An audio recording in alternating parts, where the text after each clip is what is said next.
تم تخصيص مساحه 30 فدان كنوع استثماري، واحنا عرضنا على هيئه المجتمعات العمرانيه، وبعدين ال 30 فدان دي احنا بنبيع الوحدات اللي فيها، مش بنبيع الارض، بنبيع الوحدات اللي بتنشأ عليها.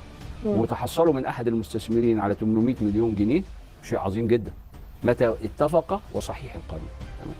وقيل ان المبلغ ده دخل حساب احدى الشركات، ما دخلش على النادي. دي قصه بتحققها نيابه الاموال العامه، يعني ما وصلناش، اتكلم فيها كابتن تامر عبد الحميد، واتكلمت فيها الناس كتيره جدا فيما يتعلق بايه المسائل. ده مش موضوعي، انا بتكلم النهارده لما قرينا بقى هيئه المجتمعات العمرانيه ووزاره الاسكان ايه الاسباب التي بني عليها القرار؟ هي مخالفه شروط التعاقد. مين يسال عن مخالفه شروط التعاقد؟ مجلس الاداره الحالي. مجلس الاداره الحالي يا فندم. الحالي. السبب يا فندم تاني اهو، السبب الذي بني عليه قرار السحب هو مخالفه شروط التعاقد من مجلس الاداره الحالي، مش مجلس السابق. الاداره الحالي مش السابق.